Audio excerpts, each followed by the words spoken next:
Sua relação está passando somente por uma crise qualquer ou ela está mesmo acabando ou arriscando acabar? Parece fácil ter essa resposta, né? Ah, não, se eu não estou feliz é porque está acabando. Ah, se a gente briga muito é porque está acabando. Não é verdade. Podem ter muitos motivos para você ter uma crise na relação, inclusive motivos que nada têm a ver com a relação. Agora, fazer a distinção entre se é uma crise que está acontecendo dentro de você ou dentro do seu parceiro ou parceira, ou se de fato as coisas que estão acontecendo falam do naufrágio do Titanic, aí é outra história.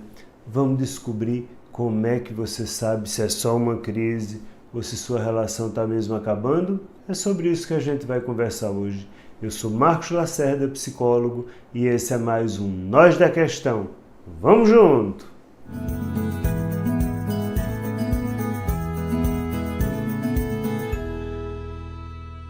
Mas antes de eu lhe contar se é só uma crise ou se a relação realmente está acabando, vamos cuidar da nossa relação. Você já está inscrito ou inscrita nesse canal? Já faz parte da família Nós da Questão? Pois se inscreva. Aproveita, deixa o joinha nesse vídeo para ele rodar, ativa o sininho para receber notificações e assim evita uma grande crise aonde? Na nossa relação. E assim a gente fica uma família sem crises para sempre, como se fosse possível uma família sem crises. Mas vamos lá. Então, você está passando por algum momento difícil na sua relação ou já passou certamente. E às vezes você fica, meu Deus, será que o amor da gente acabou? Será que a gente realmente chegou ao fim?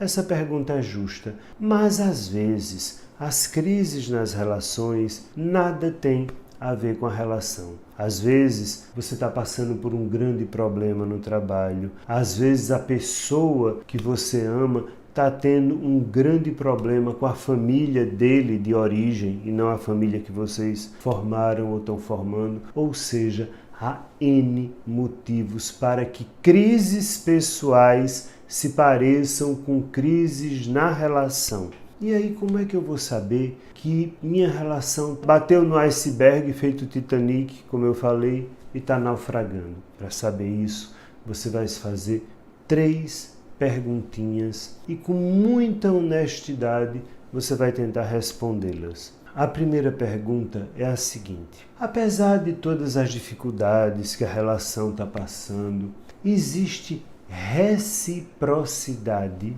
entre a gente? Você faz, você se doa, tenta atender às necessidades e à expectativa do outro, você investe nessa relação, você faz o seu melhor. Isto é retribuído.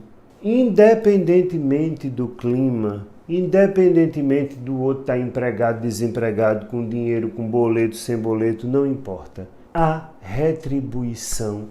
Ou você se sente como alguém que sozinha empurrasse uma pedra ladeira acima. Porque sim, há momentos em que é preciso empurrar a pedra ladeira acima. Nem sempre a pedra rola com facilidade sozinha. Mas eu estou empurrando essa pedra a 2 ou a gente está empurrando cada uma pedra individualmente. E você vai passar a observar o seu comportamento e como é que isso se reverte nessa relação. Quase como quem se ausentasse da cena e assistisse um filme. Então comece de fato a dar o seu melhor, a fazer o que você pode e a observar. A segunda pergunta é: o seu nível de expectativa nessa relação é real?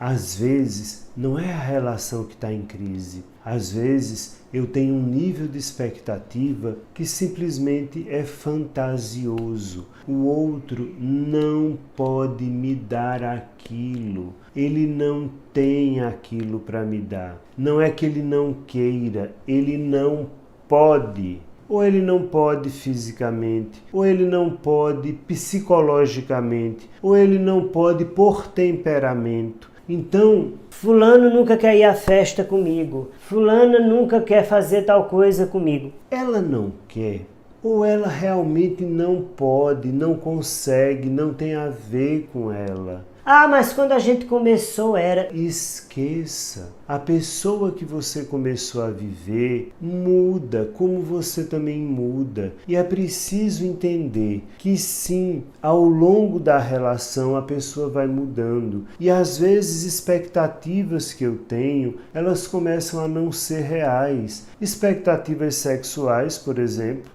À medida que a gente vai tendo mais intimidade ou mesmo vai envelhecendo, aqueles rompantes sexuais tendem a desaparecer, não é mais com tanta frequência. Então, o que eu quero é real. Às vezes, o outro não consegue, por exemplo, expressar tanto afeto como eu queria por ignorância. Às vezes o outro não está no nível que eu estou. Porque quando eu conheci a pessoa, a gente estava assim. E de repente eu fui andando e o outro ficou para trás. Isso é possível? É possível que eu amadureça, que eu me desenvolva, que eu caminhe na frente do outro. E isso não precisa ser motivo de crítica. Sabe por quê? Porque entender coisas, amadurecer, aprender novas coisas, esbarra em obstáculos internos. Então nem todo mundo aprende ou amadurece na mesma velocidade. Então pergunte-se, as expectativas que eu tenho são reais? São possíveis? Você vai ter duas possibilidades. Uma, sim, o seu nível de expectativa é real. E o outro não atende porque não quer, porque já não se interessa mais tanto por você.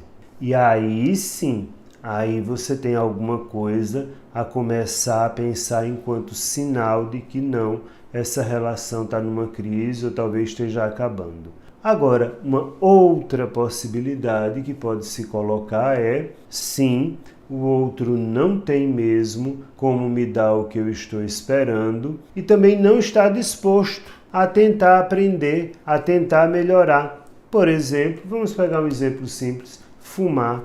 Talvez o outro tenha adquirido o hábito do fumo e isso lhe incomode muito. No começo não fumava, depois passou a fumar e isso está lhe incomodando. Ele não pode parar de fumar assim, da noite para o dia. A maioria das pessoas não pode, porque é um vício. E mais, como lhe incomoda, ele diz, problema seu, eu não consigo parar e também não estou interessado em fazer nada para isso. Uma terceira possibilidade é o seu nível de expectativa de fato não é real, mas o outro está tentando, o outro está se empenhando. Então você compreende que há diferença, pegando ainda o exemplo do cigarro, o outro compreende que isso é algo perturbador na relação e diz, eu vou procurar ajuda médica, ajuda psicológica para tentar largar o vício do cigarro. Então, o outro de fato, está tentando chegar nesse nível de expectativa que não é real. Ele vai conseguir? Não sei, também não importa. O que importa é,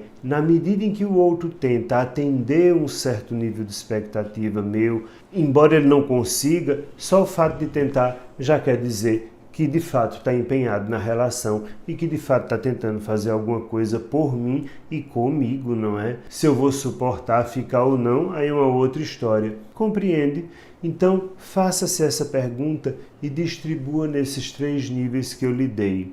E a terceira pergunta é, a minha convivência com esse outro me faz uma pessoa melhor? E não, o outro não tem obrigação de atender a tudo que você pensa e fazer todos os seus gostos. Isso não é lhe fazer uma pessoa melhor. O que eu estou querendo dizer é, o convívio com o outro me torna um ser humano melhor. Porque se não torna, é preciso você começar a se perguntar a respeito. Se o convívio com quem você ama lhe torna uma pessoa mais egoísta, mais violenta, menos caridosa, afetivamente mais miserável, bem, definitivamente, o convívio com essa pessoa não está lhe tornando um ser humano melhor. Uma outra coisinha que pode acontecer e que fala disso é quando o outro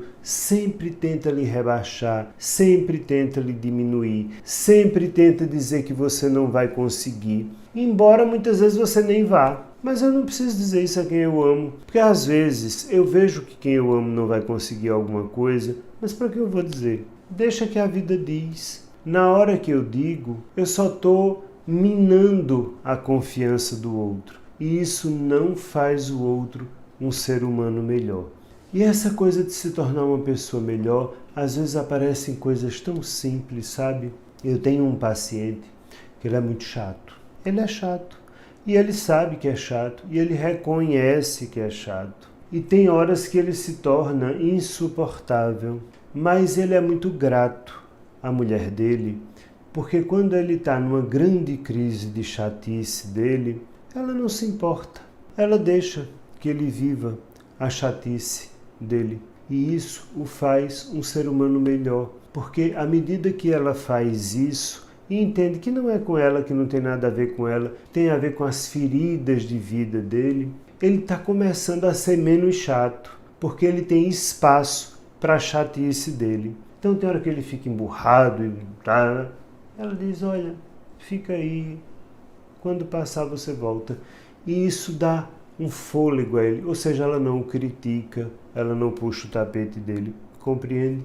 Isso é ajudar o outro também a ser uma pessoa melhor. E aí agora você deve estar se perguntando, muito bem. Eu percebi que a crise que a minha relação vem passando não é só uma crisezinha que tem a ver com outras coisas. Ela realmente está correndo risco de acabar porque eu fui me fazer essas 3 perguntas e eu respondi positivamente a essas 3 perguntas. E agora, o que é que eu faço? Morro afogado no naufrágio do Titanic? Não. Você vai tentar reorganizar essa relação. Fazendo como? Chamando a pessoa que você ama e dizendo, olha, vem cá, eu me fiz essas 3 perguntas e percebi que nós, enquanto casal, estamos vivendo isto. Não há retribuição. Eu não me sinto um ser humano melhor ao seu lado e não me sinto que estou fazendo você é um ser humano melhor. E eu tenho um monte de expectativas que eu observei que são reais, que são possíveis. E você não está nem aí para que essas expectativas se modifiquem dentro da nossa relação. E sabe o que é que vai acontecer? Se a gente não conversar sobre esses 3 pontos, nossa relação pode acabar. Então, me diz uma coisa, a gente ainda se ama? Se a gente se ama, vamos salvar esse amor, porque quando há amor, ainda é possível ser salvo. E aí, eu sei que vai ter gente que vai botar assim no comentário. E quando a gente diz isso e o outro não responde nada? É porque o outro não quer nada com você. Aí você bota a sua viola no saco e vai tocar junto de outra fogueira, porque essa já apagou e você está passando frio. Se o outro não lhe responde, se o outro não embarca na busca por uma salvação com você, tudo bem, mas o que eu estou lhe dando é 3 pontos de reflexão para que você possa se alertar e chamar quem você ama para dizer, olha, percebe isso, olha essa foto da nossa relação, vamos tentar mudar? Essa foto onde está todo mundo chorando, vamos fazer uma outra foto onde a gente vai estar rindo? Que tal? Pense nisso. Tchau, até a próxima.